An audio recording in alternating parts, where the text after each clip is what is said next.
Permítanme que haga una analogía entre los programas informáticos y las recetas de cocina. Hay muchos puntos en común entre un programa y una receta, con una lista de etapas que hay que seguir y reglas que determinan en qué momento se ha terminado o cómo dar marcha atrás, y al final se obtiene un cierto resultado. Si a usted le gusta cocinar, sin duda intercambia sus recetas con sus amigos, y tal vez tenga tendencia a modificarlas. Si ha modificado usted la receta, si el resultado le gusta y a sus amigos también, existe la posibilidad de que usted les pase la nueva versión de la receta. Y ahora imagine un mundo en el que no podrían cambiar su receta porque alguien ha decidido que es imposible modificarla. E imagine que si comparte esa receta con sus amigos, le tratarán de pirata y harán todo lo posible por mandarle a la cárcel durante unos cuantos años.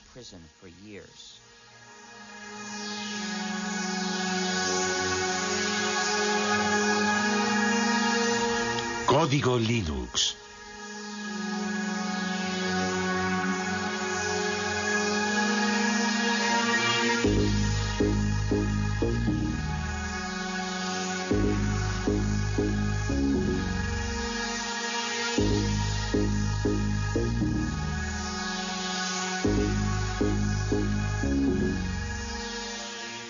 Utilizo la palabra hacker en su sentido original para describir a una persona que practica la programación informática como una especie de pasión artística y que forma parte o se identifica con la cultura de los hackers, es decir, con el grupo de programadores que históricamente están en los orígenes de Internet, de Linux y de la World Wide Web. Hacker, qué palabra mágica. El rebelde de nuestra nueva era. En el principio era el ordenador, luego el ordenador personal y por fin apareció la red que ha conectado a todo el planeta y que recibe el nombre de Net. ¿Contra qué se rebelaron los famosos hackers? Para que nuestros ordenadores funcionen necesitan un sistema operativo. Nuestros hackers se negaron a que ciertas compañías, sobre todo Microsoft, desarrollasen sistemas operativos sin entregar al mismo tiempo los códigos de fabricación que permiten adaptar nuestro ordenador a nuestras propias necesidades. Entonces se pusieron a descifrar los códigos para repartirlos de forma gratuita a través de la red y ponerlos a disposición de todo el mundo. Así se inició esta nueva guerra posmoderna entre Bill Gates, jefe multimillonario de Microsoft, y algunos insolentes e impertinentes programadores que rechazan el sistema cerrado en el que quiere encerrarlos el magnate de la informática. Un pequeño genio de Finlandia lanzó a la red un nuevo sistema operativo para ordenadores y un ejército de programadores del mundo entero trabajó con él para hacer evolucionar y dar una salida a este sistema que compite de frente con Microsoft y que recibe el nombre de Linux. Linus Torvalds ha creado un sistema informático que ha cogido por sorpresa a toda la industria. Linux, un sistema operativo que hoy se utiliza en 8 millones de ordenadores del mundo entero. La revista Wired considera a este hombre joven como el nuevo chamán de Bin Minen y declara que su sistema operativo Linux es el producto más magnífico de Internet. El hecho de que Torvalds distribuya Linux de forma gratuita y revele su código fuente le ha convertido casi en un personaje de culto. Linus Torvalds, genio de la informática, sueña con derrotar a Bill Gates de Microsoft. ¿Será de verdad posible? Algunos dicen que Linus Torvalds ha realizado un milagro.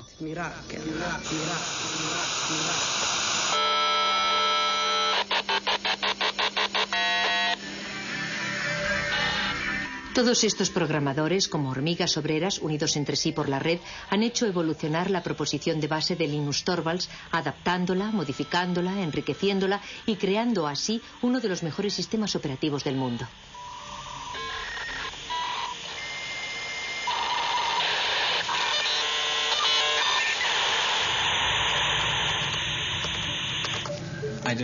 Yo no quería que ningún otro hiciese lo mismo que yo, que tratase de encontrar algo parecido a Linux. Me dije, tal vez otro estudiante de informática necesita un sistema operativo y de esta forma no arrancará de cero.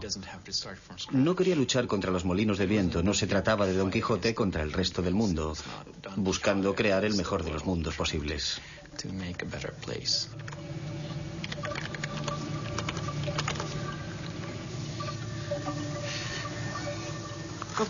¿Tienes hambre, Randy? Prefiero trabajar con la gente por el correo electrónico a hacerlo cara a cara. Cuando estás delante de una persona tiendes a entrar en todas las discusiones típicas de las reuniones y a perderte en detalles que sobre todo no deberían tener importancia. Cuando te comunicas por email en general te tomas un tiempo para reflexionar antes de enviar tu respuesta.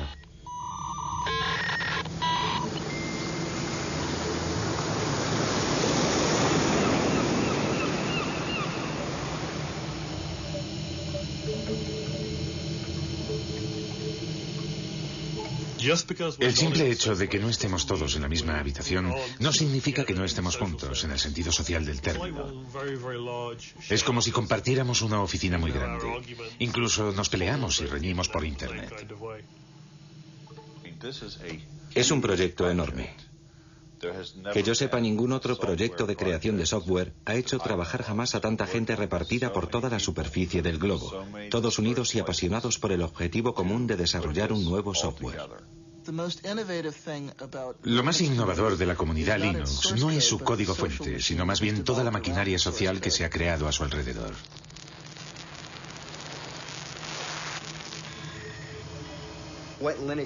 Para explicar lo que es Linux, empezaría por decir que cada ordenador es diferente, cada lector de disquetes es diferente, cada disco duro es diferente, cada controlador de vídeo es diferente y Linux es el sistema que sabe lo que hay que hacer para que todos esos componentes del ordenador ejecuten una tarea simple como borrar el documento o leer el archivo que hay en este disquete o dibujar esta imagen en la pantalla.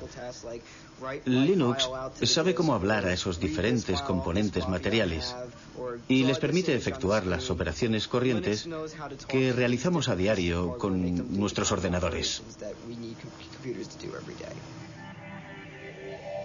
¿A qué nos referimos con exactitud cuando decimos Linux?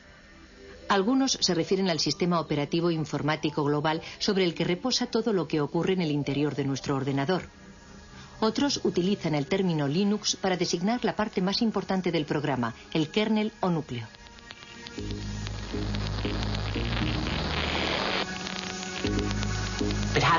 Hay que remontarse a la persona gracias a la que empezó todo, que utilizó Internet para crear una comunidad de individuos en la que todos tenían la sensación de que su contribución era válida.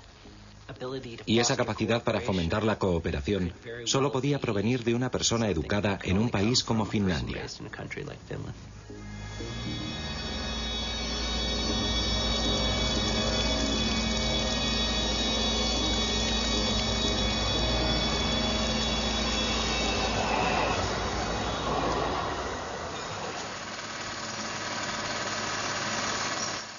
...1969 fue un año fantástico. Los primeros pasos del hombre en la luna, el festival de Woodstock, el nacimiento de ARPANET, antepasado de Internet, los inicios de Unix, el sistema operativo de los grandes ordenadores, y el 28 de diciembre el nacimiento de Linus Torvalds.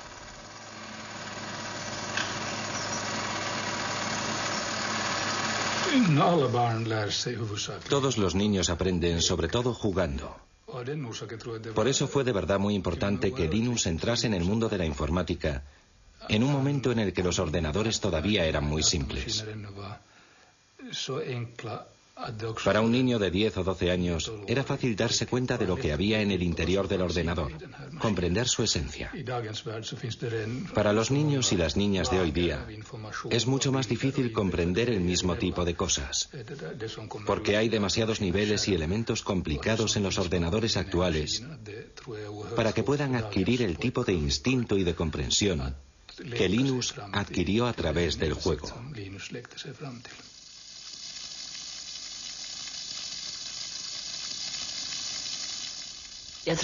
Fue como un flechazo inmediato, tanto para su padre como para Linus.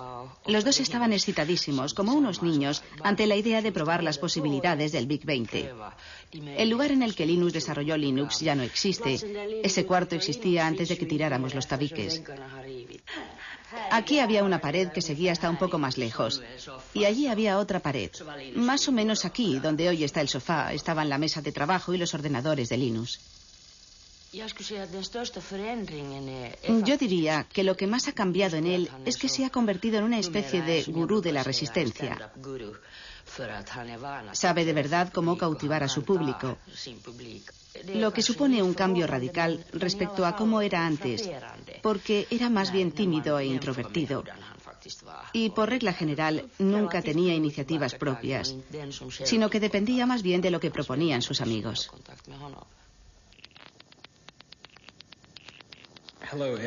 Hola a todos los que utilizan Minix. Estoy creando un sistema operativo gratuito. Es solo un hobby, no se trata de nada enorme ni profesional como GNU para los clones 386-486-AT. Me gustaría recibir todo tipo de comentarios sobre lo que la gente piensa de Minix, porque mi sistema operativo se parece un poco al suyo. Todas las sugerencias serán bien recibidas, aunque no prometo que las vaya a incluir todas. Firmado linustorvalds@cruna.helsinki.fi. 1991. Se derrumba la Unión Soviética. Comienza la Guerra del Golfo. El físico británico Tim Berners-Lee crea un sistema de hipertexto al que llama World Wide Web. Microsoft va camino de dominar el mundo. Y el 17 de septiembre, Linus Torvalds envía la primera versión de Linux, la 0.01, al mundo entero vía Internet. Las primeras reacciones llegan al cabo de pocas horas.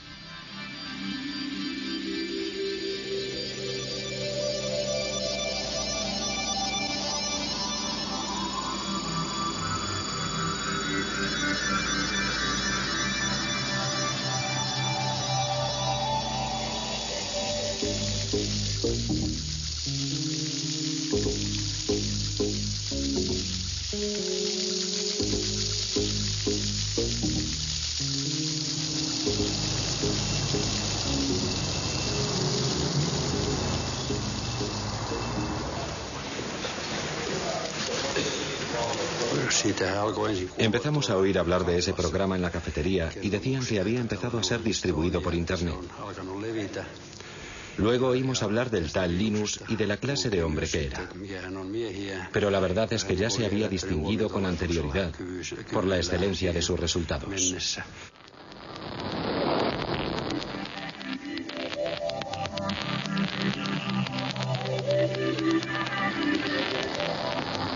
Linus Torvalds creó Linux a partir del sistema operativo Unix.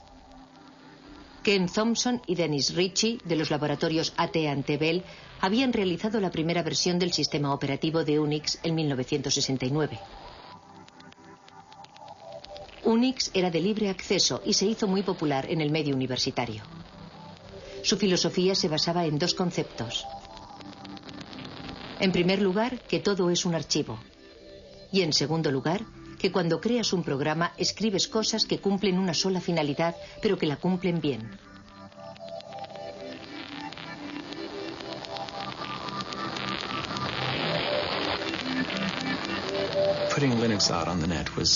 Nos pareció natural poner Linux en la red. Había muchas y buenas razones para ello. En especial el hecho de que era una buena idea hacer que Linux fuese accesible a otra gente que podría ponerlo a prueba y enviarme sus comentarios. De hecho, Linus podía elegir entre dos opciones. Podía distribuir Linux de forma gratuita o podía tratar de venderlo. Linux jamás se habría vuelto tan importante si Linus Torvalds hubiese tratado de obtener un beneficio comercial. Nadie lo hubiera comprado. Habría sido una maniobra inútil. Ya llevamos aquí un montón de tiempo. La distribución de Linux está en su tercera generación. Nos costó mucho trabajo encontrar sitio para Linux. Sí. Al principio, Linus no quería distribuir Linux de forma gratuita y estuvo reflexionando durante mucho tiempo para decidir bajo qué copyright presentarlo. Luego, poco a poco, conseguí convencerle de que lo sacara bajo el copyright de GNU.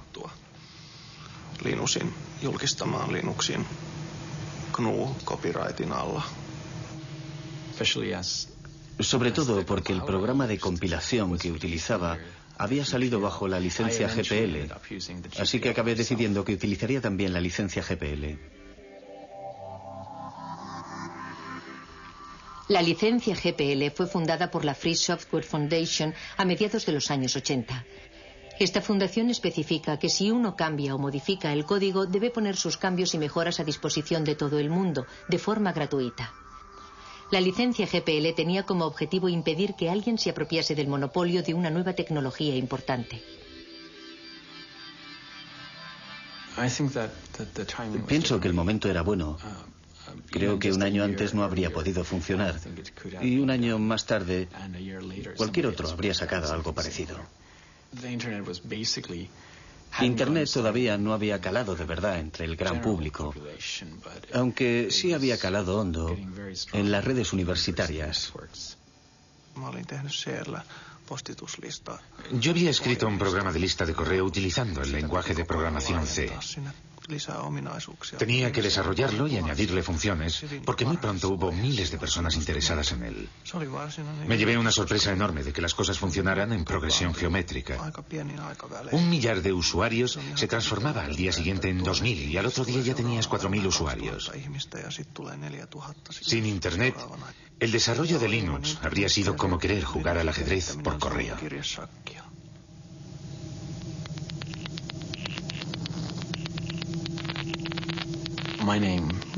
El primer nombre que elegí fue Freaks, para expresar a la vez la idea de free, libre y gratuito, y de freak, raro, diferente, sin olvidar la X final de Unix.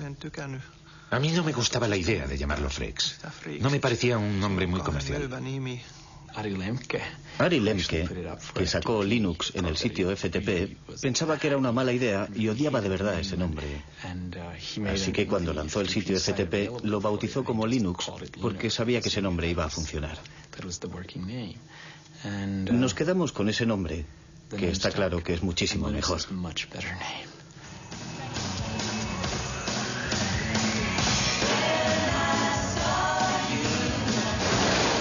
Vaya, hoy parece que tenemos un buen montón de geeks y nerds entre nosotros. La primera pregunta de la categoría fácil es, ¿cómo se pronuncia Linux? Bueno, yo Linux lo pronuncio Linux. Sin embargo, si fuese Linus Torvalds, no hay duda de que lo pronunciaría Linux. Claro que si uno es de la costa oeste de los Estados Unidos, lo más seguro es que lo pronunciaría Linux. Pero a Linus Torvalds le importa un bledo cómo pronunciéis Linux siempre y cuando lo utilicéis. Empecé a jugar con Linux en julio de 1991, poco tiempo después de que Linux sacase la versión 009 del núcleo. Lo descargué desde Finlandia, jugué con él y me pareció que era muy caro. En aquella época la anchura de la banda de Internet en la conexión transatlántica era muy limitada. Así que resultaba muy trabajoso descargar todos esos paquetes desde Finlandia. Entonces pensé que había que hacer algo para remediar ese problema. Utilicé mi estación de trabajo personal, la que tenía en mi despacho, tsx-11.meet.edu, y creé en ella un archivo espejo de todas las fuentes del núcleo. Fue el primer sitio FTP de Linux que existió en los Estados Unidos. La primera vez que recibí Linux lo descargué en disquetes. Luego lo instalé en una de las máquinas de laboratorio de informática de la Universidad de Pensilvania, por lo que me echaron del laboratorio. Pero, en fin, esa fue mi primera experiencia con Linux.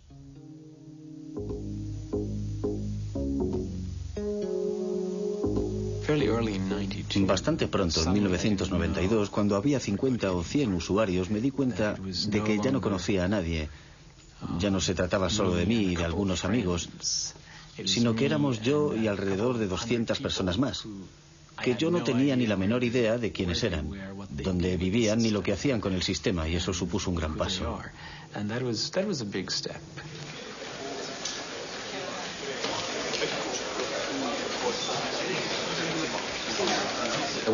En 1994 el lanzamiento de la versión 1.0 fue muy importante y significó mucho para mí porque había supuesto muchísimo trabajo. Supuso sin lugar a dudas un hito en la utilización comercial de Linux. Antes de la versión 1.0 era realmente muy difícil utilizar Linux con fines comerciales. Les doy la bienvenida al lanzamiento del sistema operativo Linux. Al principio, Linux fue desarrollado para Unix, en especial para un contexto universitario, porque si bien existe una versión para ordenadores personales, su precio es muy elevado. Se puede comprar un DOS para un ordenador personal por 200 marcos, pero Unix puede representar con facilidad un desembolso de 20.000 marcos, que es un precio demasiado caro para un estudiante.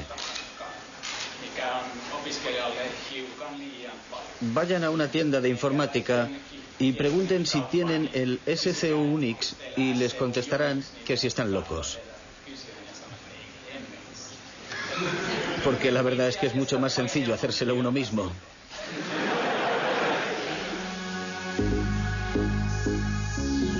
El proceso de desarrollo de Linux es extraño. No se basa en ninguna jerarquía aparente. Todo el mundo puede dar sus sugerencias para cambiar el código. Pero hay una persona que dirige, que toma las grandes decisiones y que selecciona las mejores ideas. Linus, el dictador benévolo.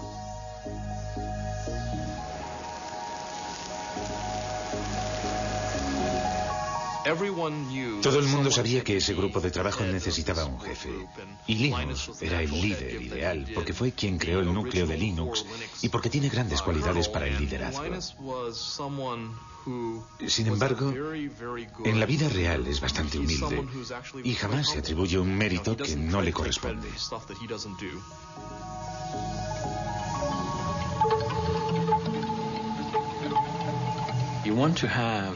Yo quería que cientos, miles de personas trabajaran en el núcleo al mismo tiempo, pero no quería que se pelearan y se pisaran los unos a los otros, porque en ese caso pierdes mucho tiempo resolviendo los conflictos y te ves metido todo el rato en discusiones acaloradas.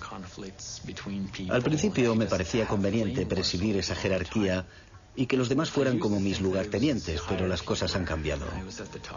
Ahora se trata más bien de una web of trust, de una red de confianzas en la que yo tengo personas en las que confío, que a su vez confían en otras personas.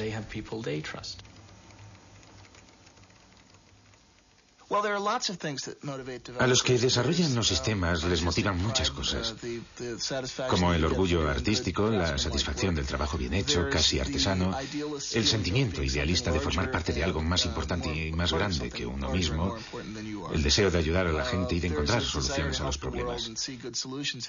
Y a falta de remuneración, en la mayor parte de los casos esa gente busca sobre todo forjarse una cierta reputación entre sus colegas. Uno de los puntos fuertes del desarrollo de Linux es que casi todos los creadores de software pueden ser contactados directamente por correo electrónico. Tetsu jugó un papel fundamental en la difusión de Linux en los Estados Unidos.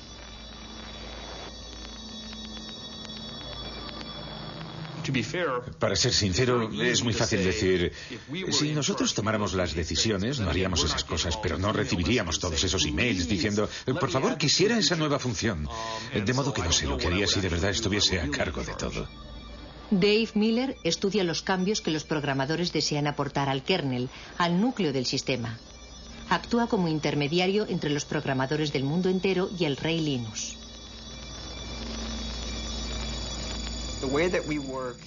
Nuestra forma de trabajar es la siguiente. Puedes hablar durante todo el día de una gran idea o de una solución genial, pero tienes que proponernos algo. Enséñame algo concreto, envíame un fragmento de código, algo tangible, que yo mismo pueda probar para hacerme una idea de qué se trata, en vez de pasarte el día entero hablando del asunto de forma abstracta. Alan Cox, un hacker renacentista, es el colaborador más cercano de Linus, su mano derecha.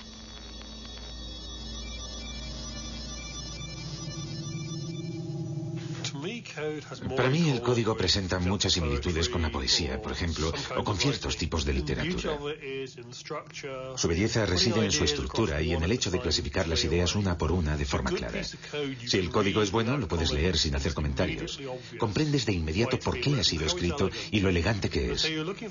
Buscarás un código que sea a la vez elegante y claro, pero que no se base en trucos de la programación, que no dé por hecho una hipótesis que en el futuro podría demostrarse que es falsa.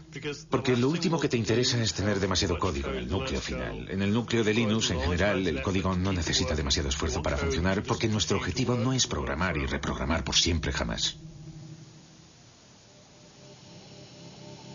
Después de haber dirigido el proyecto Linux durante 5 años en Finlandia, en Helsinki, Linus fue reclutado por Silicon Valley, en California. Él deseaba descubrir el otro mundo, el del comercio y la industria. Quería salir del mundo universitario.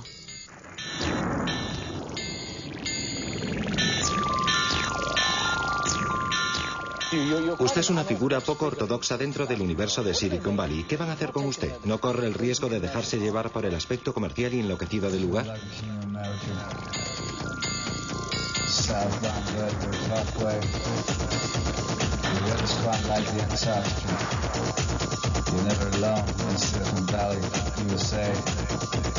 Seems I was the chosen prodigy, right until the sun is like Shakespeare. Some sort of alchemy, they couldn't even get near. And they didn't even Harry the Ed. The East, they found the web, they probably sell the shares as soon as you can. Get out and go on to the next thing. We're tired of young. Could have been the king of America. The weather's quite like the Antarctica. Southbound Bellevue Parkway. Linus empezó a trabajar para la compañía Transmeta, la empresa misteriosa que se negó durante muchos años a revelar sus actividades. Se sabía, sin embargo, que trabajaba con un código fuente cerrado, siguiendo el ejemplo de Microsoft. ¿Habría cambiado Linus de bando? El mundo de los negocios tiene leyes extrañas. Al mismo tiempo que trabajaba para Transmeta, Linus podía seguir desarrollando su propio software con permiso de sus jefes. Hicieron todo lo que pudieron para obligarme a ser la imagen de Linux y de la comunidad open source en su conjunto. A pesar de que no había sido yo el que había tenido la idea de open source.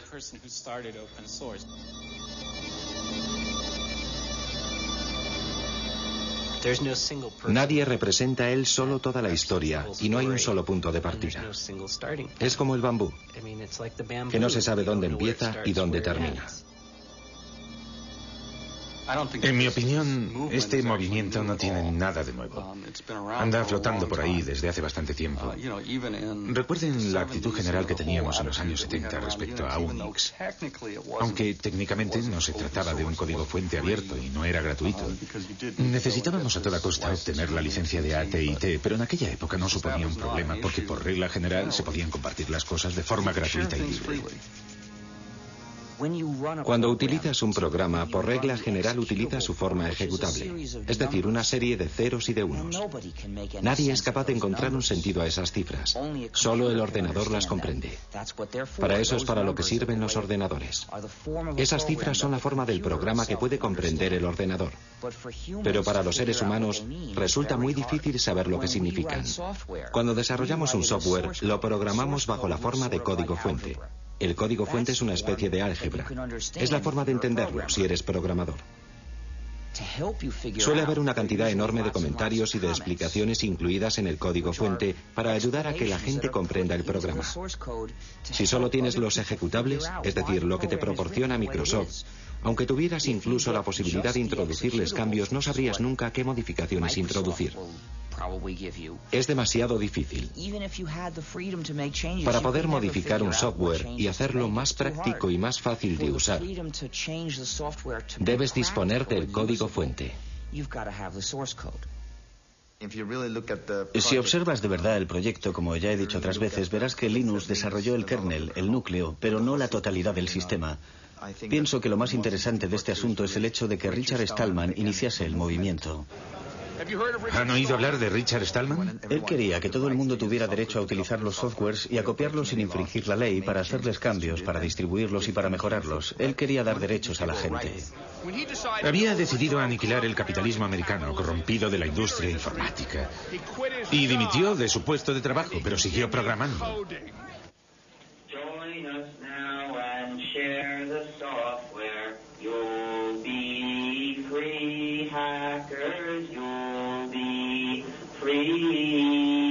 Join us now and share the software. You'll be free, hackers. You'll be free. Tengo tendencia a pensar en las cosas en términos de justicia, de libertad y de ética. Lancé la idea en noviembre de 1983, pero todo comenzó en enero de 1984, cuando dimití de mi puesto en el MIT para empezar a desarrollar un sistema operativo gratuito, al que bauticé con el nombre de GNU. Esto es GNU y esto es GPL, General Public License. Evidentemente el núcleo se encuentra bajo GPL. La idea del software libre hace referencia a la libertad, no al precio. Es una lástima que en inglés la palabra free sea ambigua y tenga significados diferentes. Puede significar gratuito, pero también libre. Y yo prefiero pensar en libertad de expresión que en cerveza gratis.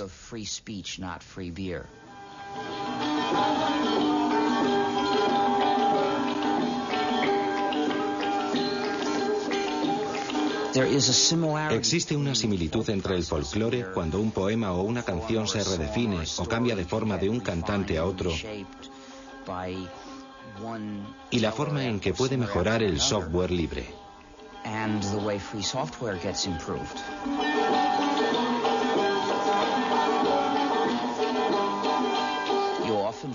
A menudo el software libre es desarrollado por un grupo de personas que no incluye a ninguno de los que lo desarrollaron al principio. En 1991 casi habíamos terminado el sistema GNU. Nuestro objetivo consistía en crear un sistema operativo como Unix, pero completamente gratuito. Ese sistema operativo completo necesitaba muchos componentes diferentes. En 1991 los teníamos casi todos. Habíamos creado la mayor parte de ellos y habíamos encontrado otros, creados por otros programadores para sus propios fines, pero que nos servían. Así que los integramos en el sistema GNU. Todavía nos faltaba un componente importante, el componente que llamamos kernel o núcleo. De modo que nos vino muy bien cuando Linus Torvalds creó su núcleo.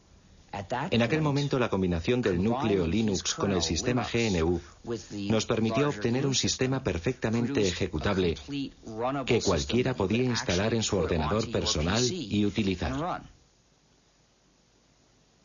Una vez desarrollado Linux, el sistema GNU estaba terminado y empezó a hacerse cada vez más popular. Pero en ese mismo momento ocurrió algo desafortunado. La gente que utilizaba el sistema GNU no se dio cuenta de que se trataba del sistema GNU y empezó a llamar Linux al conjunto, a la combinación. Y ese error se extendió. A los que trabajaban en el proyecto GNU les resultaba muy difícil atraer la atención del usuario sobre esas cuestiones éticas y políticas.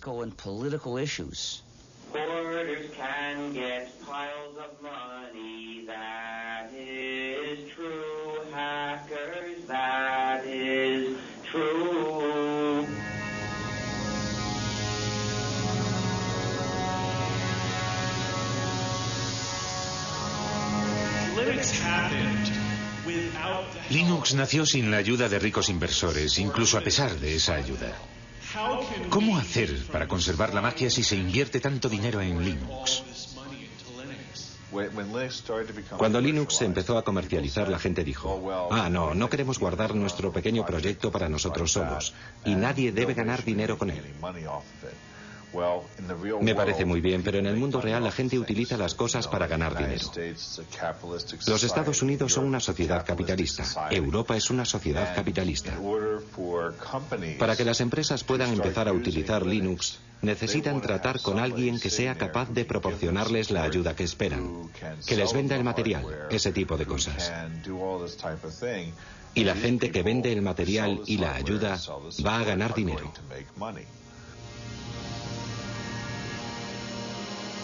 Pocos de nosotros somos hackers.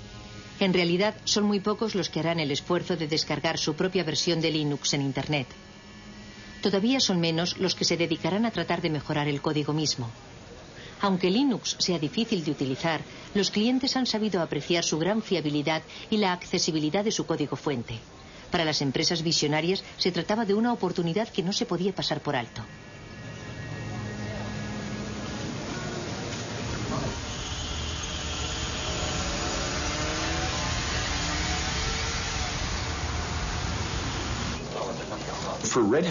En realidad, Red Hat no buscaba un sistema operativo mejor que Microsoft o que Sun Microsystems.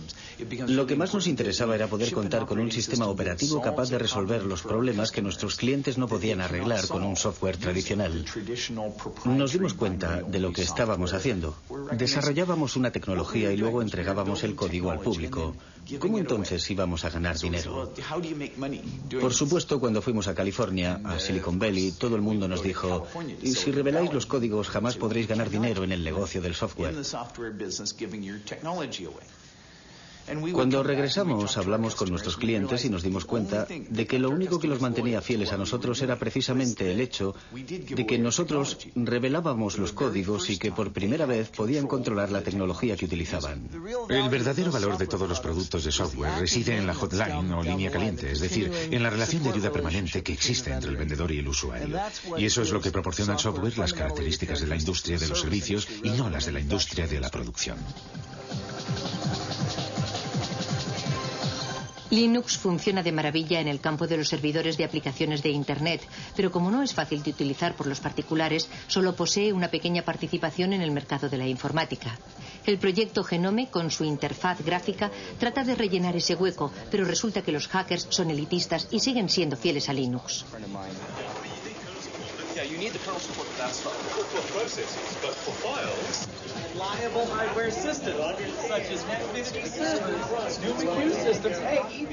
Miren quién está ahí. Es un pingüino. Hola, pingüino. Vaya, pero si es Tax. Hola, Tax.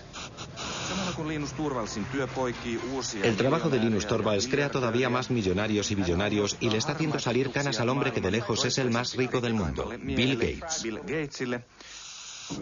Microsoft utiliza un modelo muy tradicional. Producen un código fuente cerrado, lo meten en un CD y lo venden. Ellos se ocupan de todo el trabajo de desarrollo de los sistemas y todos los beneficios son para ellos. Una vez que has entrado en este negocio es muy difícil cambiar de cultura, como por ejemplo orientarse hacia un negocio de cooperación en el que los programas se utilicen para revelar el código. Es muy fácil ganar dinero con los productos cuyo código está cerrado, tengas o no una gran participación en el mercado. Por ejemplo, ahora mismo Microsoft no se siente de verdad incentivado a abrir su código, no le interesa. Pero pienso que Microsoft se verá obligado a hacerlo aunque a regañadientes. A las compañías les interesa seguir siendo propietarias de ciertos algoritmos. Por ejemplo, ciertas empresas han trabajado muchísimo en los algoritmos de compresión, en especial para el streaming multimedia, y no quieren que la gente sepa cómo lo han hecho porque es justo ahí donde reside el valor de su producto.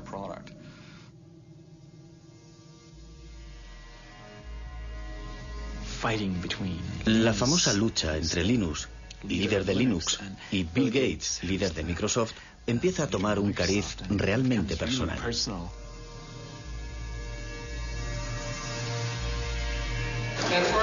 Una pregunta de la categoría rarezas.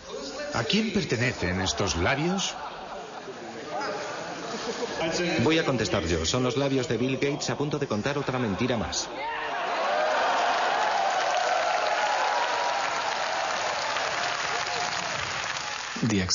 La aceptación de Linux se ha visto muy favorecida por el hecho de que la gente sabía de su existencia por la prensa. El aspecto David contra Goliat de la historia nos ayudó un poco, aunque en realidad eso no sea cierto del todo.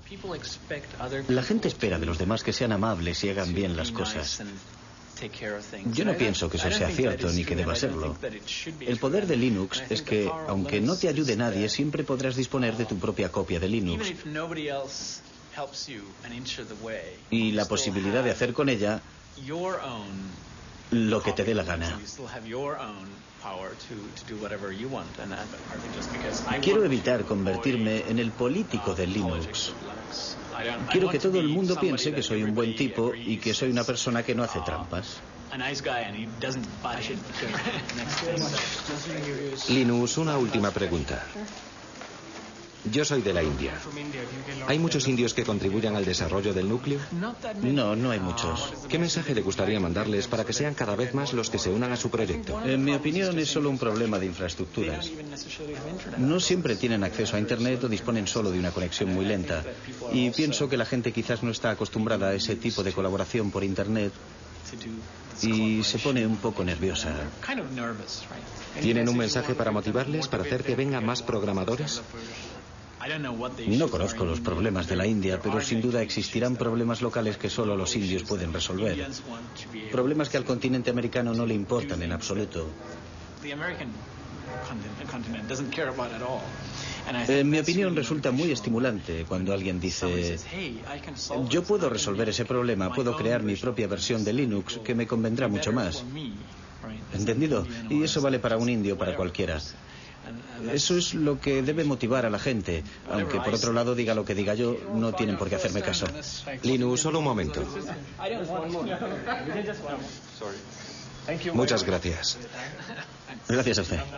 La próxima vez que visite la India... Lo intentaré, pero... debería pasar unas largas vacaciones. Trabajo para una revista holandesa. ¿Piensa ir a los Países Bajos?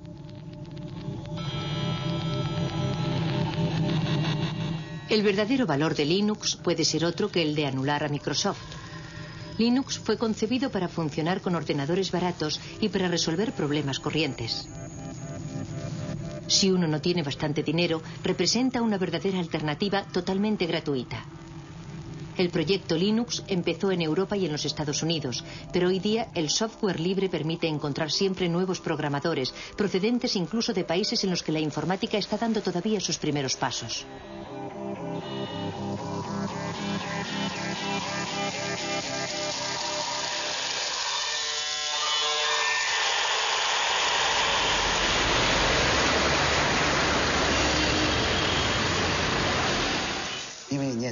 La sociedad Red Flag está especializada en la investigación, el desarrollo y la comercialización de sistemas operativos basados en Linux. Como ustedes saben, China está retrasada respecto a los países desarrollados en materia informática. La diferencia es muy grande y estamos tratando de salvarla lo más deprisa posible. Mientras tanto, debemos recurrir a la experiencia de muchos otros países. Damos una gran importancia al sistema operativo. Empezamos a desarrollar el sistema a partir de Linux, pero debido a la estricta reglamentación del mercado, fracasamos. Linux representa para nosotros una gran oportunidad, así como una buena base para formarnos en las nuevas tecnologías del mundo entero.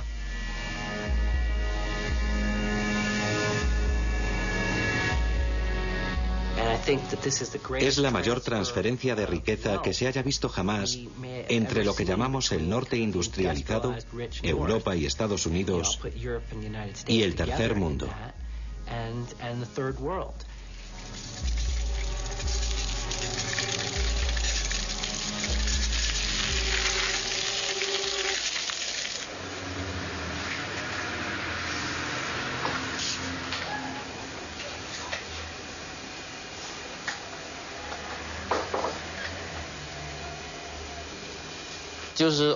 Es el código fuente abierto. Pienso que es muy importante para mucha gente. Me gusta la filosofía y me gusta analizar las cosas desde el ángulo de la filosofía. Pienso que los códigos abiertos están de acuerdo con el espíritu de la ciencia, es decir, el espíritu de acceso libre y sin restricciones a la información. Nada debería estar oculto. Esa es mi primera impresión respecto a Linux.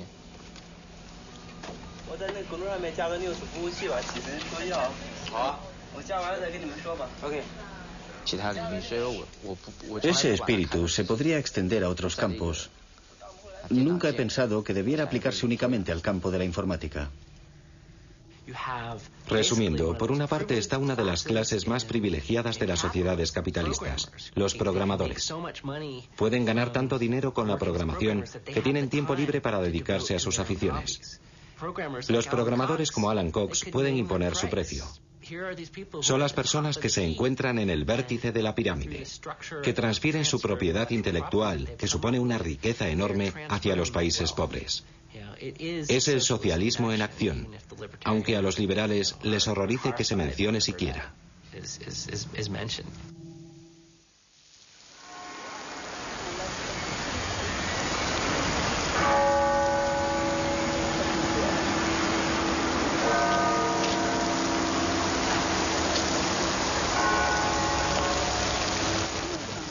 Los proyectos open source han sido comparados al desarrollo de la ciencia. La ciencia en sí misma no da dinero. Son las aplicaciones industriales de las investigaciones las que crean riqueza. Para los hackers, partidarios de la open source, el desarrollo de Linux ha sido siempre un proyecto voluntario de tipo científico, un auténtico hobby. Los expertos más valiosos de Linux acabaron por ser contratados por otras compañías. En 1999, durante el auge de la economía de la red y de los negocios electrónicos, algunas empresas Linux cotizaron en bolsa. Wall Street anunció que las acciones de Linux alcanzaron valores récord. Por supuesto, la situación no duró, pero durante un cierto tiempo algunos hackers de Linux fueron increíblemente ricos, al menos sobre el papel.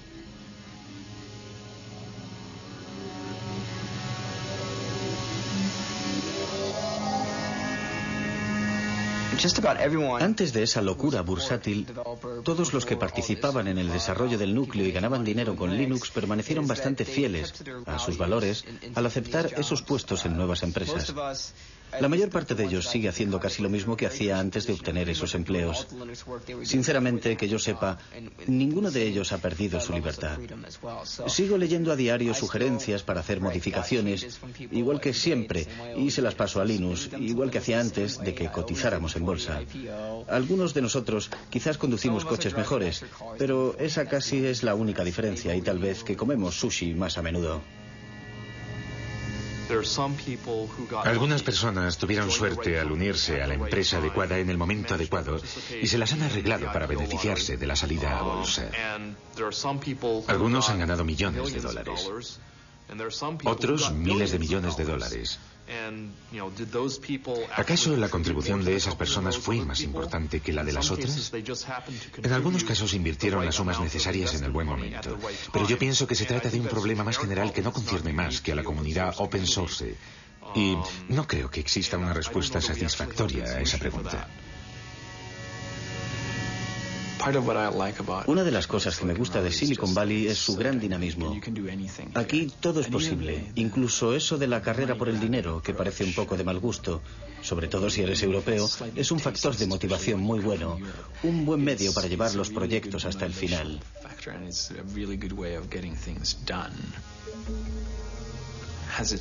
¿Me ha hecho cambiar el hecho de vivir aquí? Supongo que sí.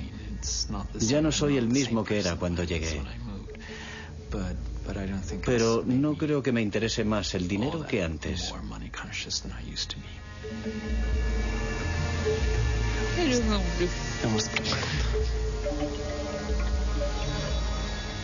El 11 de septiembre de 2001 trastornó nuestro mundo. Los atentados suicidas de Nueva York asestaron un golpe terrible a la economía, lo mismo que al mundo de la informática. ¿Qué quedará del fenómeno Linux? Hoy día, fragmentos enteros del famoso código Linux forman parte, sin que nosotros lo sepamos, de nuestra vida cotidiana. En nuestros teléfonos portátiles, en nuestros tostadores y en nuestros despertadores. El sueño de Linus Torvalds de liberar la informática tiene posibilidades de hacerse realidad. Y en cuanto a los grandes ideales, tal vez una de las grandes ocasiones perdidas de nuestra época sería el hecho de que el software libre no liberase nada más que un código.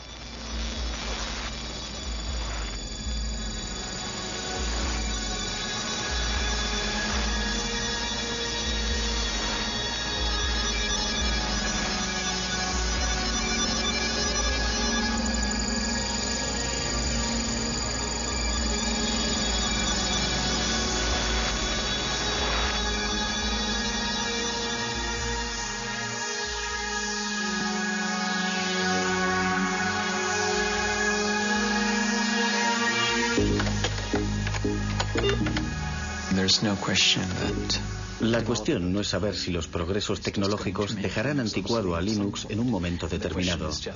La cuestión es saber justamente cuánto tiempo va a tardar en ocurrir eso. Randy, ¿no te afiles las garras en el sofá? Pienso que uno de los poderes de open source es que en el futuro, dentro de 5, 10 o 50 años, el mejor sistema operativo del momento siempre podrá sacar partido del código fuente de Linux.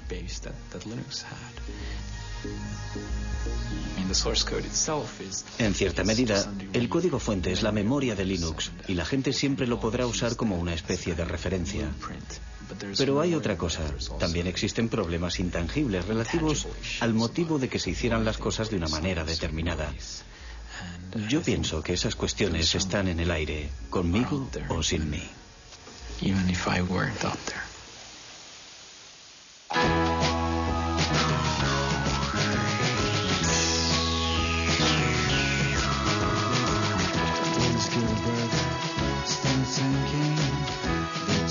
is for printing, and the book that he prints will get people thinking.